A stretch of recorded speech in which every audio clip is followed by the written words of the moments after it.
All right, friends. Today we have Jeff Buehner. Fantastic guy, a lot of energy, very interesting story about what he was able to come across and how it absolutely changed his life for the better. As Jeff will say, just listen to what he says, try it for yourself. If it feels like it's something that is going to help you reach your goals, give it an effort. If not, then hey, we're going to release another episode in a couple of days. So check in on that one. If you have not already liked and subscribed across all our platforms, please do that. It really helps us. We're working extremely hard to put out content, and all those little kind words, messages, and subscribers make an impact on us. Also, additionally, if you are following us on your Spotify, your Apple, your Audible, your Google Podcast, those platforms, leave us a 5 stars. Don't leave us 4, leave it 5. Go all the way to the end. That is going to make an impact on us and help our podcast pop up. So thank you very much, ladies and gentlemen, Jeff Buehner.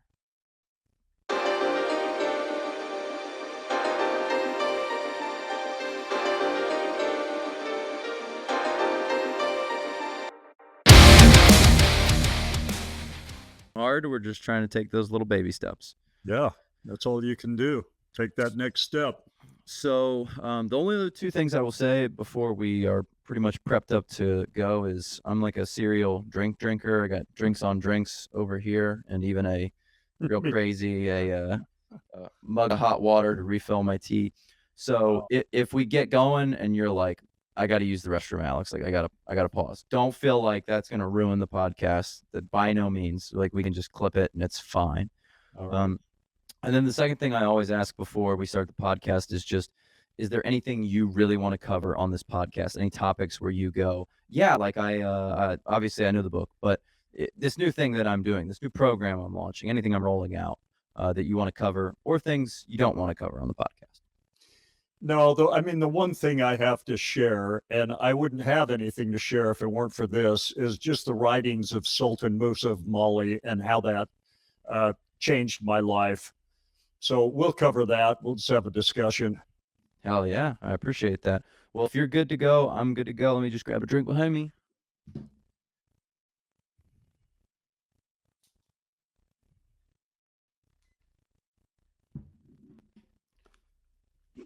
I'm a real princess. I have a bottle of water that you have to plug in. Oh, you're kidding me. Well, it ionizes the water. I don't know if you've ever heard of this, or I have actually, yeah.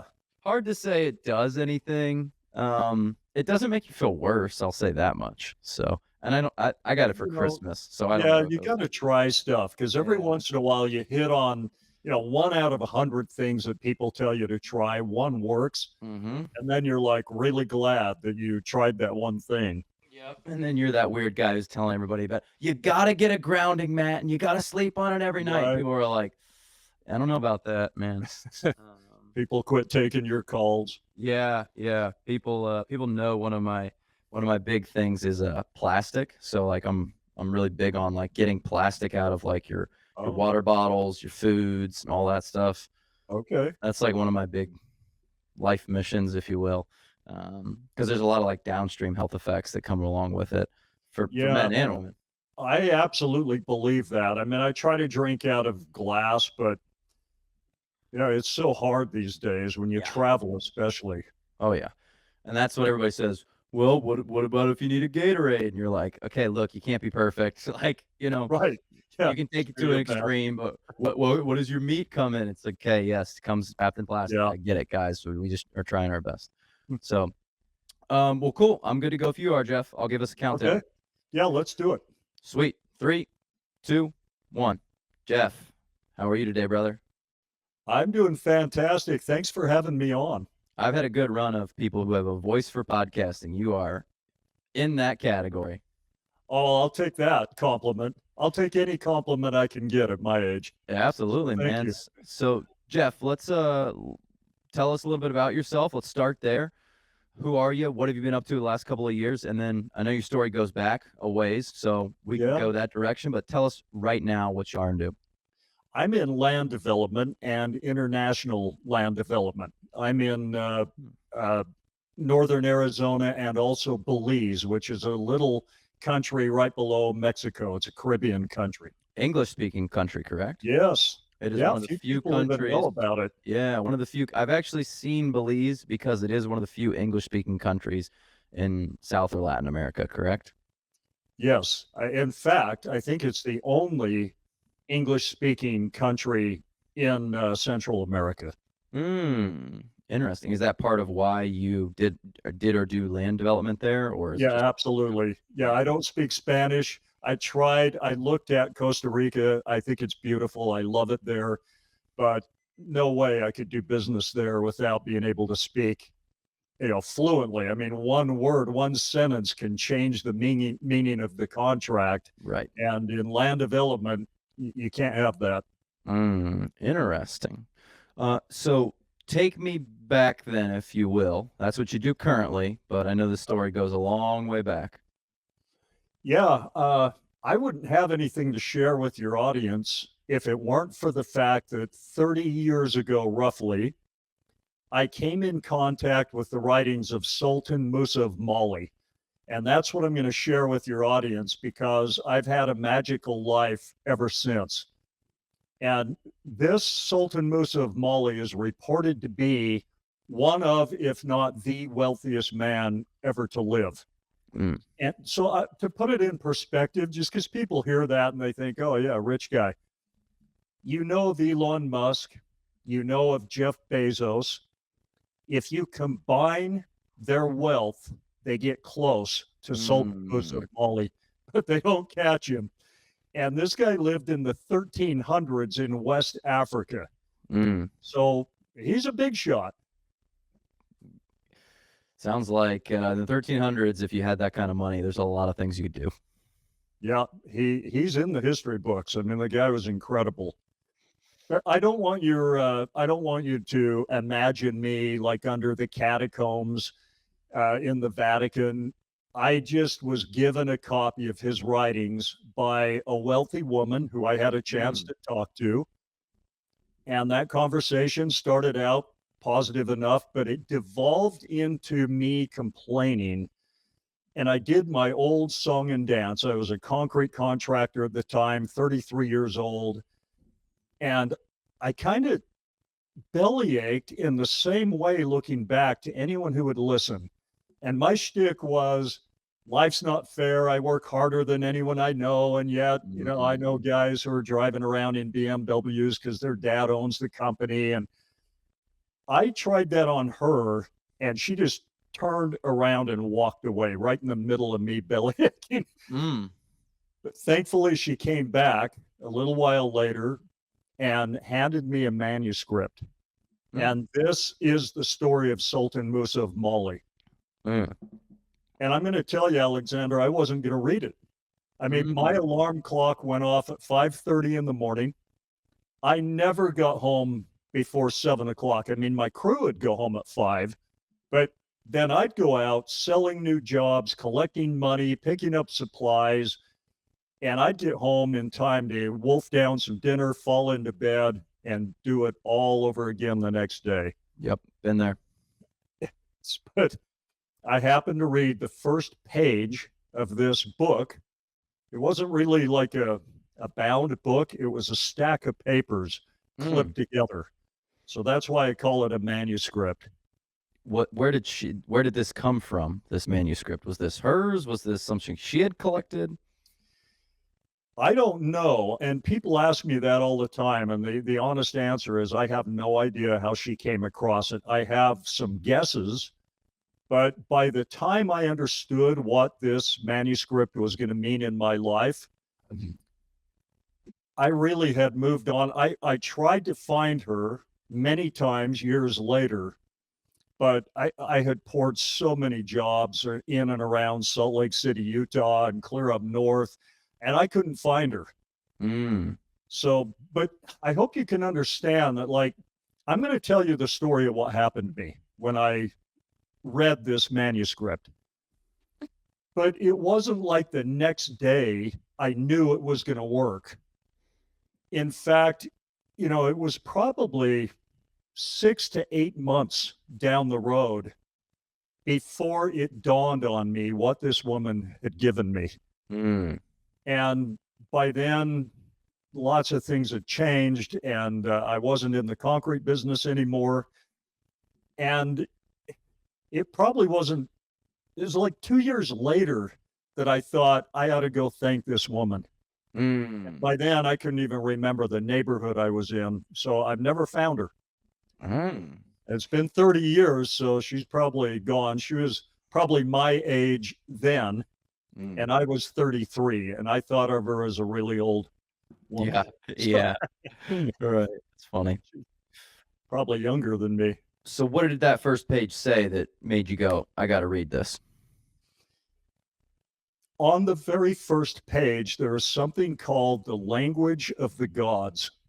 And Musa said of this language, anything you say in this language, the world obeys your commands. Correct. So that piqued my interest, you know. And also, he talked about the extreme poverty he had come from and how learning to speak this language of the gods changed everything for him. Mm.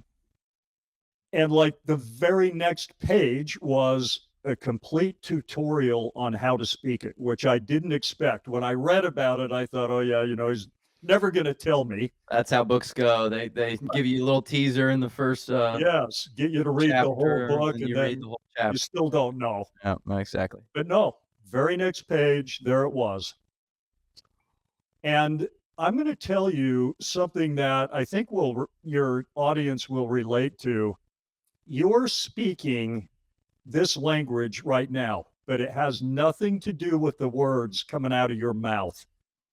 But anything you're saying in this language, whether it's about your finances, your relationships, how people treat you, your level of fitness, whatever you're saying, that's the way it is.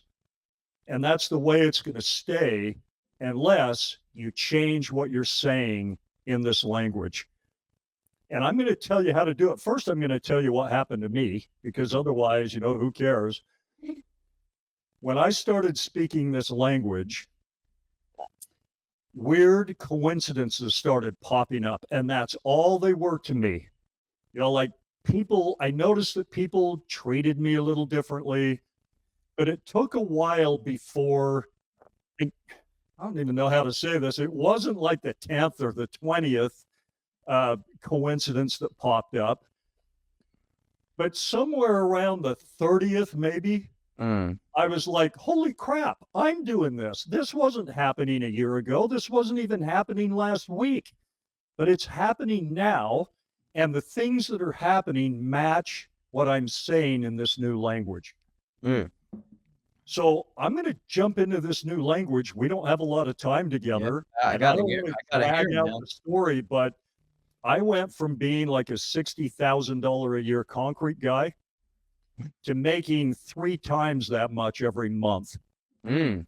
And I did it in a new business that came to me. It was right down my alley. I was good at it.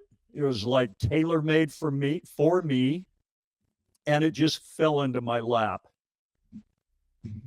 That's Like like over $2 million a year, like 2.1 million. it was, yep, That's that's what green. I was making. That's green money. And Yeah, you said this was almost 30 years ago. yeah, 30 years ago. So 2 million So bucks back then would have been, I don't know, 10 million these days, somewhere in that well, radius. it was plenty to get by, you know, if I tried to be careful a little bit. So, Yeah. but I'm going to tell you about this, and nobody has to take my word for it.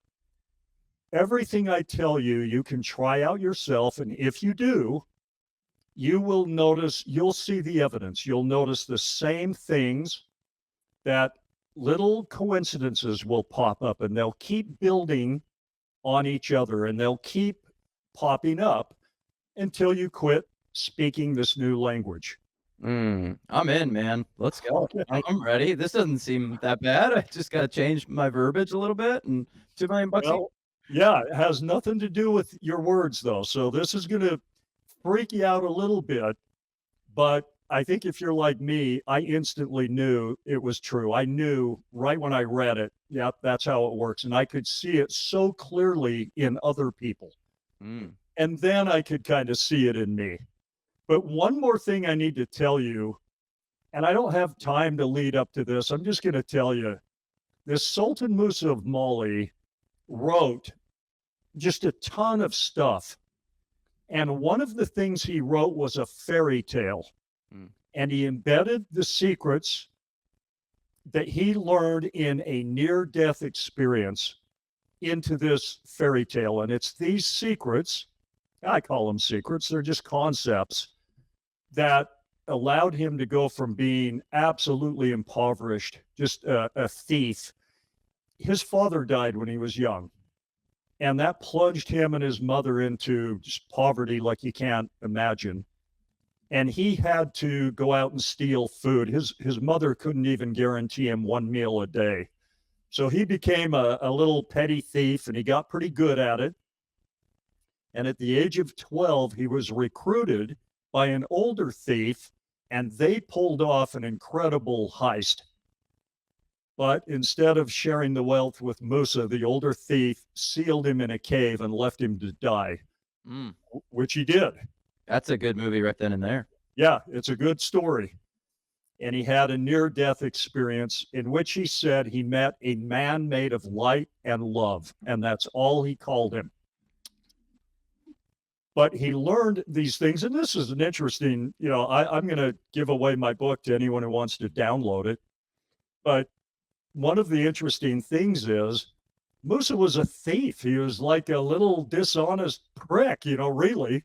Mm. He just ripped off this wealthy family, took everything they had, plunged them into poverty.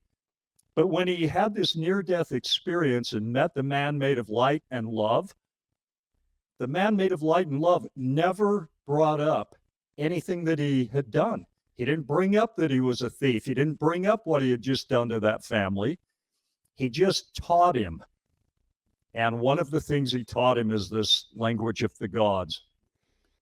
Mm. So the thing I was going to tell you is that Sultan Musa of Mali is the author of the famous fairy tale Aladdin and the Magic Lamp. Interesting. And that's where he embedded the secrets. And he did this to save his own life because, even as Sultan, you can get in a lot of trouble if you start saying crazy stuff. And, he knew that. And so he wrote the story so he could talk about these concepts that I'm going to jump into right now. And if anyone called him out, he'd just say, hey, it's just a story, man, chill out. This is just my opinion on the matter. But in the story, if I take the three main elements of this story, Aladdin and the Magic Lamp, I can explain to you the language of the gods and how it works. And if you have any further interest, I'm going to let you download my book for free. Everything is in there. And you can learn to speak this language by tonight, speak it all day tomorrow. The first element of the story is Aladdin. You have this kid who is kind of lost in the world, doesn't know what he's doing. That Aladdin represents you and me. But it's that part of us we think of as us. It's the conscious mind. Mm-hmm. Then you have this all-powerful genie who can get you anything you want if you know how to summon it, if you know how to command it in the right language. That represents the mechanism that controls your life. And Musa referred to it as the veiled mind. But we're all familiar with the concept of a subconscious mind. So I'll use that term kind of interchangeably. Then you have the best part of the story. This is the magic lamp, right? This is what changes everything for Musa. He finds this magic lamp, and now he can summon the genie, and the genie can get him anything he wants. The magic lamp represents this language of the gods, but what it really represents is a piece of knowledge, some understanding about how the world works, how creation works, and how people work. It represents the communication that's always taking place between the conscious and the subconscious minds. The mechanism that controls your life doesn't give a crap about what you say with your mouth, and it also doesn't care about your thoughts. Mm. It is programmed by and obeys one language, and that's the language of the gods, which is feelings. Now, don't skip over this because there's a lot of people out there talking about feelings, but feelings are always true. You can lie about, oh, yeah, I'm fine, when you're not fine. You can say all kinds of crap. You can think things. Your thoughts can be so scattered, you can't even keep them straight. But your feelings are always true. They may not be helpful. They may not be great, but they're true. Okay. Your subconscious mind is a mechanism. It cares about congruency, and it will keep your life congruent. Think of it as a stage manager. It will set the stage of your life in a way that is congruent with your predominant feelings. And I'm talking about your core, subconscious all the way through feelings. Mm. And here's how you ought to think about this. When you wake up tomorrow morning, you're going to very habitually start thinking the same thoughts that are going to lead to the same feelings. And those feelings are what I'm talking about. First thing in the morning, how do you feel about your finances? Are you thrilled? Are you excited? Or are you worried and scared? Mm. Whatever you're feeling on that core level, that's how your life is. Same thing with your relationships, how your spouse treats you, how other people treat you, whether you're respected, whether you respect yourself. Okay, now everyone's going to say, wait a minute, Jeff, it's the other way around. People treat me bad, so therefore I don't feel very good about how people treat me. Mm. No, you change how you feel on a core level, and people will change how they treat you that fast. Mm. You can see this. I mean, two people can walk into a room, they can look the same, pretty close to the same, but they'll act different. And the reason they act different is because they feel different. They either respect themselves on a higher level than the other one, or vice versa. But however they feel about themselves, other people will instantly know, I can get away with pushing this guy around, but I better not push that one around or it'll cost me. How do they know that? Just in the way you carry yourself, in the words you speak, and just the way you are. But why are you that way? Because your subconscious mind is controlling your personality. It knows how you're going to act. It feeds you all of your words and thoughts and memories. And people can count on you being you. You said the word congruence. So Yes. let's say that I wake up and I think that like maybe I'm not very good at my job. Like I'm nervous. I'm not good at this. And then I Yep. walk into the building. So are you saying that sort of like my subconscious in the back of my mind is saying you're not very good at this, and then consciously, even though you're trying to do your best, it will manifest in well, not doing as well, not having as much respect from your colleagues, not doing as well when it comes to like, selling or ability to cross the board. Yeah.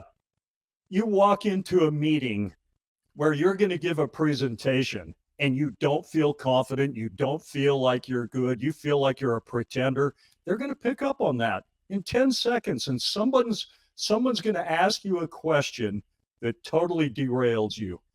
And you're going to leave that meeting saying, see, I'm no good at this. I've got to quit. I got to go do something else.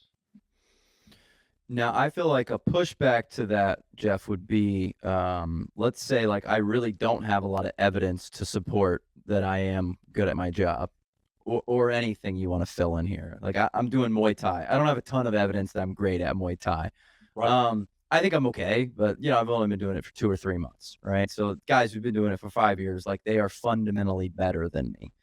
And maybe this is a bad example, but just walking into the arena having like self-belief, like I'm the baddest dude in this gym, like that probably won't necessarily get it done, right? You kind of have to have some like backdrop to prove to yourself, hey, like you have reason to be good at this thing and believe that you are good at this thing. Okay, to that, I'm going to answer yes and no. So, no, if you're not good at it and you know you're not good at it and you get into the ring with someone who's good at it, you're going to lose.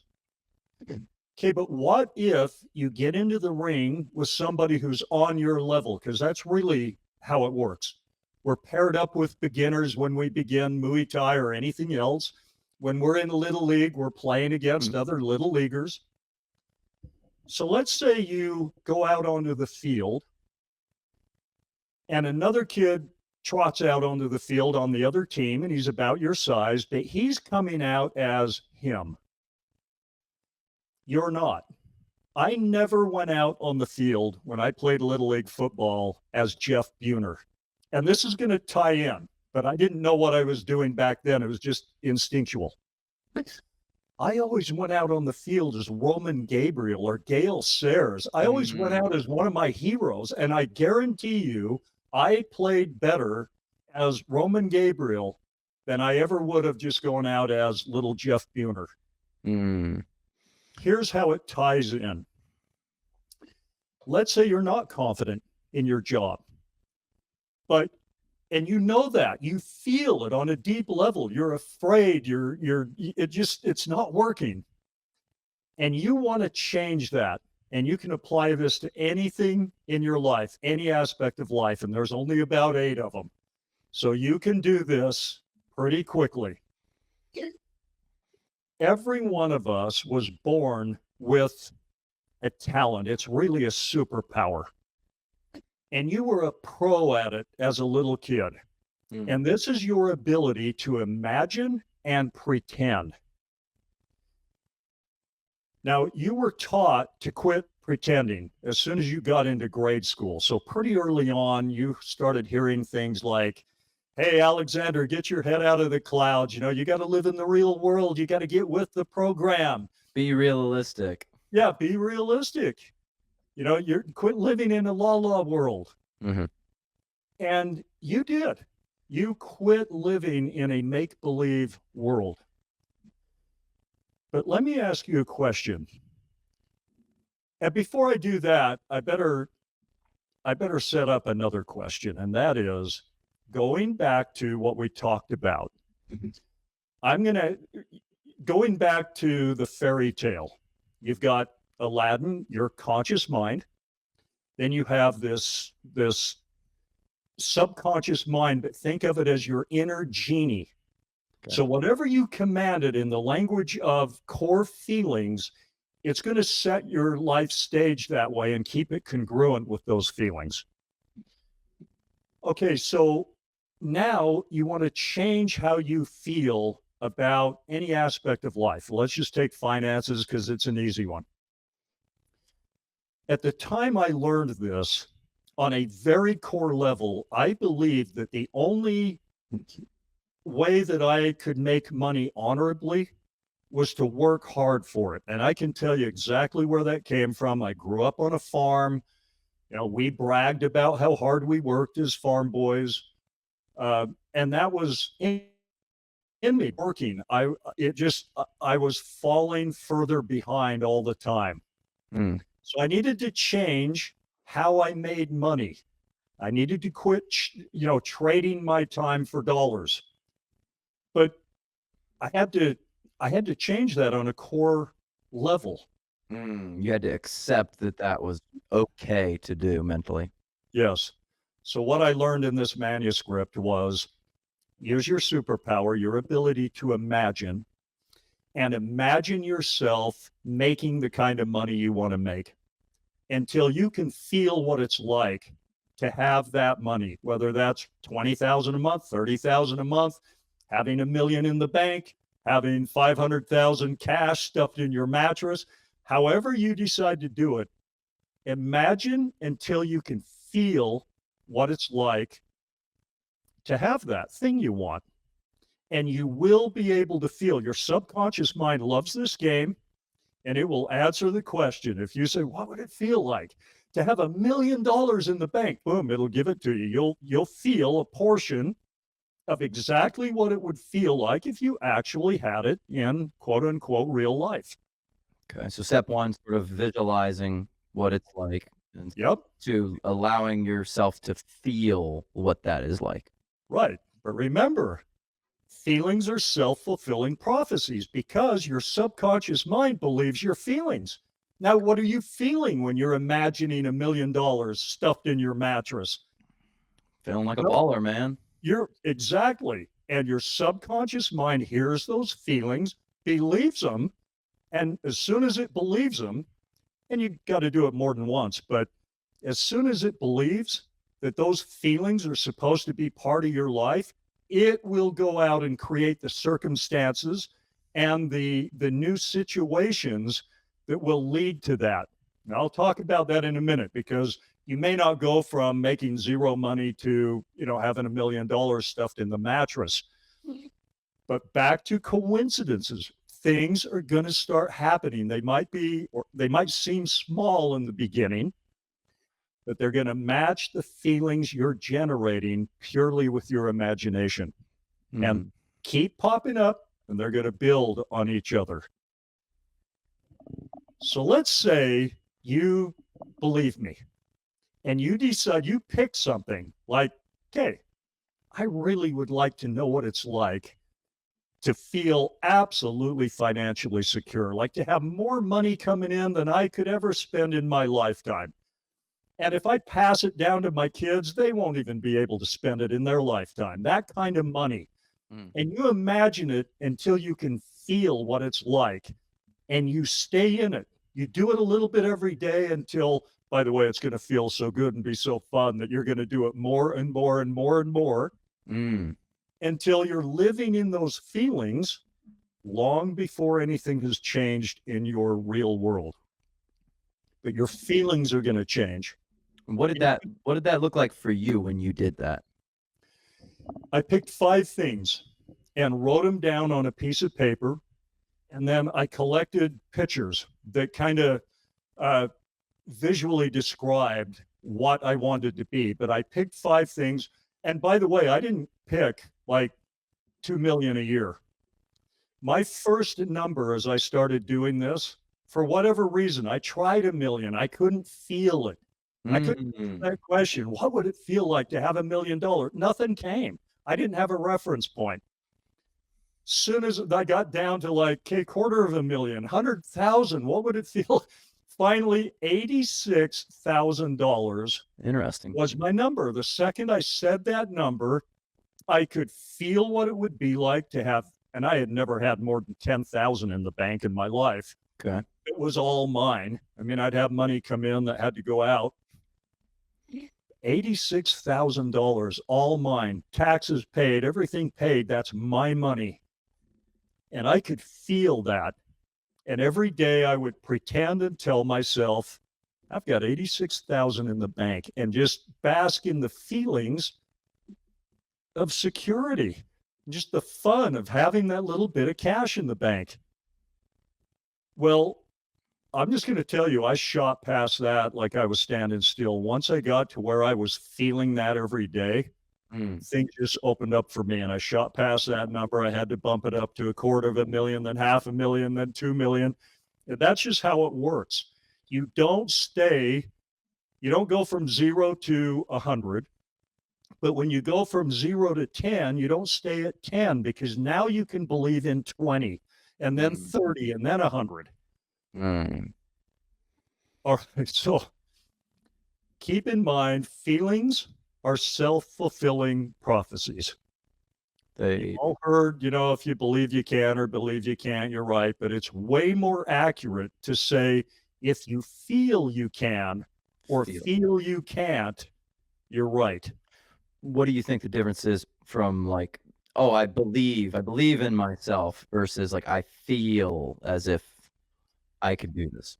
You can say the words, I believe I'm a millionaire. And if nothing changes in how you feel, you got to do it differently. So now you got to ask the question, and this is a great way to do it. What would it feel like to have $1 million in the bank?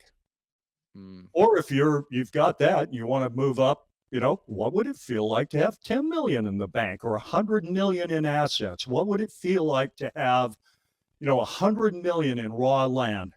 When I'm done developing that land, it's a net 100 million to me. What would that feel like? You stay in that, and I promise you, weird crap is going to start happening. But here's the question I wanted to set up. And Alexander, I know that you can answer these questions in a real affirmative way, but someone who's listening, I just want you to be honest. You don't have to say anything out loud. Don't even write it down. But when is the last time you felt what it's like to be absolutely financially secure, wealthy, more money coming in than you can spend? When's the last time you felt fit, healthy, vibrant, strong, energetic? When's the last time you were loved the way you want to be loved? When's the last time you felt what it's like to be loved? Okay, if the answer to any of those questions is, well, man, it's been a long time, or worse, never, I've never felt what it's like to be totally financially secure, you cannot expect the mechanism that is controlling your life to set up and create situations for you that you've never commanded it to create in the only language it believes and obeys, and that's feelings. Mm. So if you're living in fear of finances, you're going to get more reasons to be afraid financially. Mm. You can change it on a dime by simply imagining what it's like and asking yourself the question, what would it feel like to have 10,000 a month coming in, 40,000 a month coming in, any number that you can resonate with and believe a little bit that makes you feel good. Mm. And then stay there and see what happens. You can do this with relationships. You can do it with any aspect of your life. You can do it with health. You can see when you read this manuscript, or read my book, and I explain all the concepts, but one of them is, and this might freak people out, but I don't care. It's the way it is. One of the things he learned is that we have, each of us, a spirit body and a physical body. So when he died, what happened? Well, his spirit body popped out of his physical body. And you see this if your grandma's passed away or grandpa. Why one minute are they alive and then the next minute they're not? It's simple. Their spirit bodies that has the real force of life has popped out, is gone. That shouldn't freak you out too bad, but here's the beauty of it. Everything in the world has a spirit body. When you, boy, I maybe jumped into something here I shouldn't have, but I'll finish the thought. You can right now imagine yourself, no matter what you are physically right now. You might be 300 pounds and feel like, man, I am so out of shape, it's a joke. You can imagine yourself as a svelte 180 pounds of pure muscle with a six-pack and just ripped and strong and healthy. And if you do it to the point where you can kind of see that in your mind's eye and feel what it would be like to be ripped and strong, the reason you can feel it is because your spirit body shape-shifted into that form. And it will stay in that form as long as you imagine it and feel it. Mm. Now, the second you quit and you just go back to being you, 300 pounds of, not being in shape, your spirit body will go back to that shape. So now I know I've thrown something out there that maybe I should have not, but No, I think it's fine. I think about some of these things, without necessarily needing to believe in an ethereal thing, like, yeah, it's harder for me to conceptualize or explain.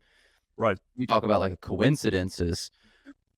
What do you think that is? Because I probably think that that's, like, I'm more confident, I'm more approachable, I'm looking for these things now, Yep. like, I've someone who's, like, $10,000 in debt, they're not looking for a business opportunity. Someone who believes that they have $90,000 in the bank, they're like, "I'm a good business person." So, when you Yeah. hear somebody on a plane talking about, "Yeah, well, I was investing in this thing," you go, "I invest, I can invest. I have 90 grand to invest." That's sort of where, I approach it from, but maybe you tell me the way that you think about it. You're dead on. I mean, remember, your subconscious mind is all about congruency. Mhm. What does it keep your life congruent with? Your predominant feelings. So if you really feel like, you make 2,500 a month, you've got no savings, you've never been wealthy, you've got this old beat up car that maybe grandma gave you, and that's your life and you believe it, you feel it. Your subconscious mind is just keeping your life congruent. It doesn't care what role you decide to play or what feelings you decide to flood over it. If the very next day you decide, I'm going to take this Jeff guy seriously, I'm going to ask myself, what would it feel like to own the company, to be paying myself $1 million a year, to be driving the car I want to drive, living in the home I want to live in, and you gather pictures and you write out statements and you keep the triggers coming so that you stay in that place of feelings. And remember, Right. you're creating this spirit world out of whole cloth. It's just your imagination. It's make believe world. But I'm telling you, that's where your power is. And if you stay in those feelings, you're going to walk into the next meeting acting like and feeling like you're the guy who owns the place. And you're going to say different things because your subconscious mind believes your feelings. It will send you different impulses, different promptings, different thoughts, different emotions, and you'll act differently. You'll act Mhm. on all of those. That's your operating system, thoughts and feelings. I would And al now it's sending you different thoughts and feelings because you're not the $2,500 a month you anymore. You've morphed into the $1 million a month you. I Does would that make any sense? No, it does. I think, one of the things that I heard about fitness and one of the best ways to, like, get fit, let's say you're that 300-pound guy, um, without needing to get into the spirit thing, which I think could Right. totally be real, and but do the is your spirit ripped or not? I don't know, that's hard for me to but what I heard about fitness that I went, "Wow, that makes a whole lot of sense," is if you really wanna get fit, start identifying as a person who is fit, or start identifying as a person who makes decisions that a fit person would identify as. So, like, you can 100%. essentially talk yourself into, like, when the donuts are in the office and you're like, "I want one," you just be like, "Hey, like, I'm a fit person, so, like, a fit person wouldn't do this, so I'm just not gonna eat the donut." And I think that's the way that I approach it. You're sort of starting to identify in the future as what you want to be, and the Yep. stronger you make that identity, like, I don't know what you're all about in your day-to-day life, but let's say part of your identity is like, I'm a masculine dude, like, if there's danger, then you don't have to think like, "Well, should I run towards this? Like, should I?" It's like, "No, I've already identified mentally as a person who does this." And I think Right. that's a lot stronger than, like, your decision-making process in the moment because you have already decided, like, this is, preemptively the decisions that I will make make make 100%. make make about this certain time. Yeah, you're dead on.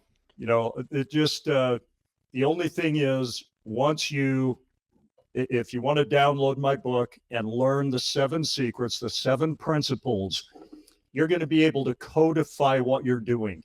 So you're going to be able to understand, I'm doing these things, changing how I feel, looking for the evidence that something has changed. And as I get different feelings, different thoughts, and see that things are changing because of that, then I get confidence to just keep going, keep going, keep going in a new direction.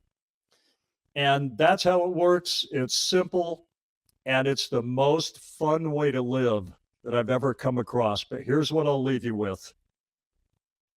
You absolutely have not only the ability, but the absolute authority and the right to change the role you're playing.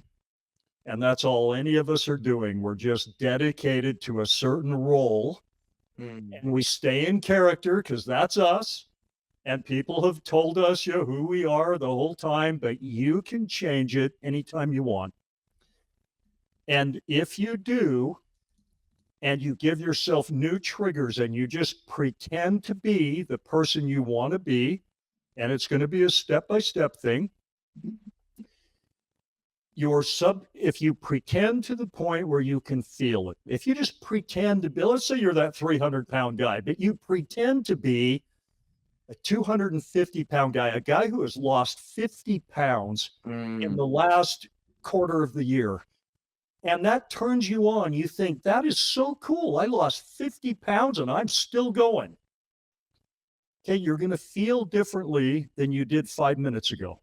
And now when you face the donut box, you're going to be like, no, it feels so good to be on that Mm. trajectory of losing weight, getting stronger, people treating me differently. No thanks to the donuts. Mm. I'll have, 4 scrambled eggs, please, and Mm. a big glass of water because I'm going to stay in that place that feels good to me. Yeah, and It won't take long this is kind of until obviously ancient wisdom. But quote from Alan Watts that I love is, "You're under no obligation to be the same person you were 5 minutes ago." So you oh, had that's a a good point. one. You're just playing the role of like Alex, but Alex, the business owner, who's also starting a Yep, podcast. That's a role that you haven't necessarily chosen. Society chose it for you. Say this to right. owners all the time. Like, no, your company has a culture. It's just not the culture that you went out and fundamentally created. So it Yeah, exists, but it's more of like what was created around you. And kind of what I'm hearing from you is you can mentally and internally decide like what you want to represent for yourself. correct. Listen, let me tell you how to download my video book if anyone wants it. You can go from there if any of this resonates. If not, it's fine. It's absolutely free. I don't want your money. I feel like I was given this as a gift, and this book is my gift back. Mm. And anyone who can benefit from it, I'd love to see you do it. You can download it by going to Sultan's Seven Secrets, and that's the number seven, secrets.com. So Mm. Sultans, S at the beginning, S at the end, Sultans, the number seven, secrets, S at the beginning, S at the end.com. Download the book. Just try it and see what happens. We can link all that stuff in there. And Jeff, you got to jump. That's cool. But I kind of wanted to just get granular with you, like ask you, like, where do you recommend people fundamentally start? Like, I think this sounds great. This is a no harm, no foul type of treatment, right? Like Yeah, it's like taking turmeric. Like I don't know if it's gonna cure Alzheimer's or not, but it's yeah. not gonna hurt me at least to try it. It's not going to hurt you. You got nothing to lose by trying this. So where would you recommend that people like begin like thinking about this? Like read the book, obviously. I don't think it Yep. doesn't seem like it's a really long book, so it seems like an No. easy read. Yeah. But where do you think is the easiest place for people to begin to access this mentally, physically, emotionally? Just try and experiment. Write down 3 things that would be really cool that you can believe in that could happen. Don't get too far out there, but like 3 things, write them down. Okay. Like if you're making 10 grand a month and you want to go to the next level, write down, I make 20 grand a month. A declarative statement, not a "I want to make." That's right. Declare it. I make 20 grand. Okay. And then get a picture of 2 stacks of $10,000 bills and stare at that and ask you, what would it feel like to have 20 grand coming in? Mm. And see if you can produce those feelings of having 20 grand a month. I guarantee you can. You're just using your ability to imagine and pretend. Mm. Then do it with something else. Pick a car. Doesn't have to be a Lamborghini. In fact, if you do a Lamborghini and you get into pretending to have it, you might pretend to drive down the road, go past your best friend, and watch him roll his eyes. Mm. And then you're going to be like, yeah, I'd roll my eyes too if he went by in a Lamborghini. How about just a nice Ford Raptor? Mm. You know, and you're going to land on three things that turn you on, but are kind of real, that you can believe in, that would just elevate your life. And it feels good to imagine having those three things. Okay. And then practice every day, just pretending to have them. And you can do this while you're going through, you can be driving your old piece of crap car and pretend that you're in your Mercedes Benz. You'll find that you can do that and you'll have the feelings of driving a Mercedes Benz, even though in real life you're not. Mm. And if you do three things, I promise you stuff is going to happen. Now, first thing that's going to happen, you pick a car, and maybe you've seen that car, last week you saw one, or maybe it's been a month since you saw one, but you pick that car, and the first thing that's going to happen is you're going to see five of them every single day. You're going to see them everywhere. Yep. As soon as you pretend to have one and you're driving one, they're going to be everywhere. Write that down as one of the coincidences. Okay. All of a sudden, you see that car all over the place. Because when you change your role, new things you're gonna see different things that you didn't see before. And you said something, Alexander, earlier that I should have pointed out. You talked about somebody who doesn't see themselves as a success. There could be opportunity all around them, but they're not going to see it. They're not going to take advantage of it because they don't believe that's who they are. Mm. But as soon as you are that person, you've changed, you've decided to be that person, and now you're feeling like that person. You're going to see different things that you didn't see before. Opportunities are going to show up that weren't there before. You're going to run into that business partner that has half of a $20 million a year business, and you've got the other half and you didn't even know it. This is how it works. And you don't have to believe me. You can prove it to yourself. Pick three things, feel them, build the triggers, get some pictures, write down the statements, see what happens. Mm. It'll blow your mind. I love it. I'm willing to try, Jeff. Have you studied any other forms of philosophy that you feel like resonate with, hey, this is exactly the same thing. They're saying the same thing. Because I feel like this is very close to a variety of different philosophical ideas that have been brought about throughout history. Well, yes and no. I don't listen to other people very often because they kind of frustrate me, and I find myself yelling at the screen, tell them the rest of it, tell them why, and Yeah. it doesn't work. But I'll tell you one thing. At the time this manuscript came to me, I had sort of lost my enthusiasm for anything religion. Hmm. I didn't want to hear it anymore. I was really tired of it. I didn't want to hear anybody tell me about God or, how it should work. I didn't want to read the Bible. I didn't want to go to church because I tried all that and I couldn't see how it was helping me. It just made me feel bad. I was like, well, I know I'm not 100% or doing everything right. So therefore, I'm just one of those guys who's going to hell in a handcart and I'm not going to make it and I can't be blessed because I just did something wrong yesterday. And okay, as soon as I read this manuscript, everything in the Bible changed for me. It was like crystal clear. It was just a how-to manual for how to succeed in life from the person who really loves you and knows exactly how to succeed in life. And, it'd be opening another can of worms if I talk too much about that. But now I read not just the Bible, but other religious texts, and everything has way different meaning. It's all clear as a bell, and Mm, it all makes sense. And it's very exciting. It's like the world's greatest treasure hunt. mm. And it all starts So, making those feelings, uh, a belief system for you, a belief in the reality that you are living in. yep, change your reality in your imagination first. You can build the spirit world around you any way you want to. It's in your imagination. You have complete control of your, let's call it make believe world. Mm, And then you can live in that world while you go through, the mundane day to day. But as you do that, you'll be feeling different. And then you'll get different nudges, different uh, thoughts and feelings. Your subconscious mind will feed them to you. And when you act differently, think differently, speak differently, things in your world will change. There's no way they can't. mm, So just give it a try if you want to, but mm. get ready to have your mind blown.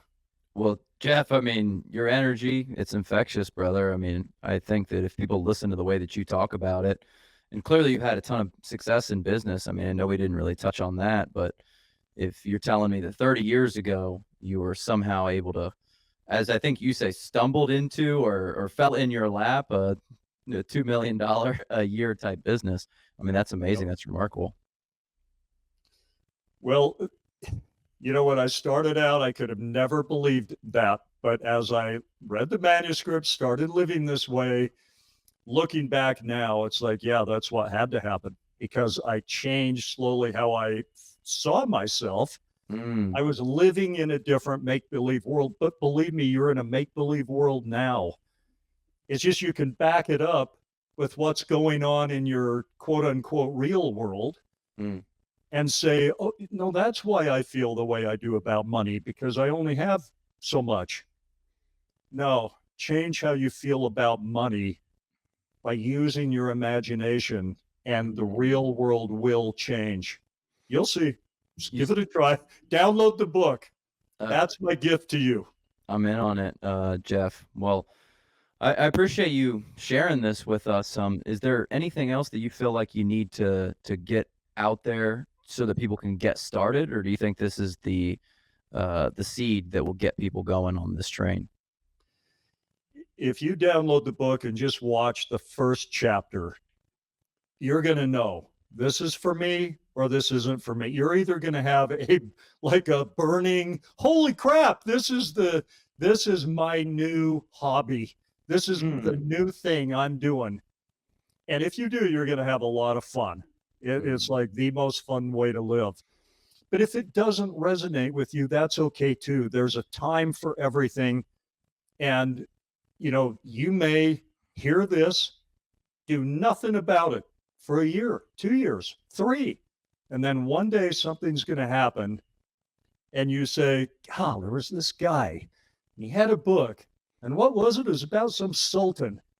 And you punch in Sultan, and maybe Sultan's Seven Secrets comes up, and you buy the book or download the video book because that will be the right time. mm. So don't worry about it. Don't freak out. Don't feel like, oh my gosh, if I don't do this, I've missed something.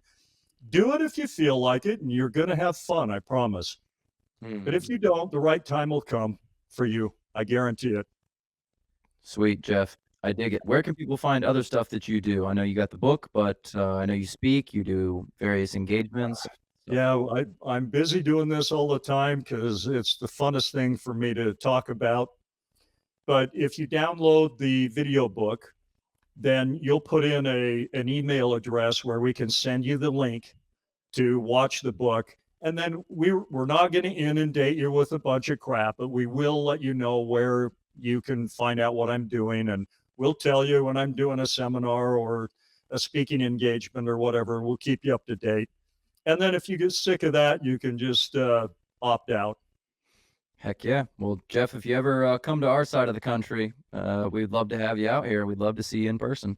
I'd love to hang out with, and you know what? I'd love to do round two and get into more of the techniques and the hacks and the tricks and the games that allow you to live in the feelings of the life you want that may not currently match the reality you're living in. There's a real trick to it, but it's easy and it's fun. So we can do that sometime too. I'd love to hear the tricks, but I also want to hear about this $2 million a year business because I don't know what I've been missing out on. But back then, that was a serious amount of cash. It still is a lot. Yeah, it was a crazy thing that I had in my back pocket. I just didn't know what I could do with it until I ran into a really fun guy.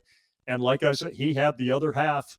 Mm, He needed, we'll get into this maybe in the next round too. I'll tell you all about that. It's in the book as well. I love it. All right. Thank you, Jeff. I Hey, appreciate man. it, man. Thank you, Alexander.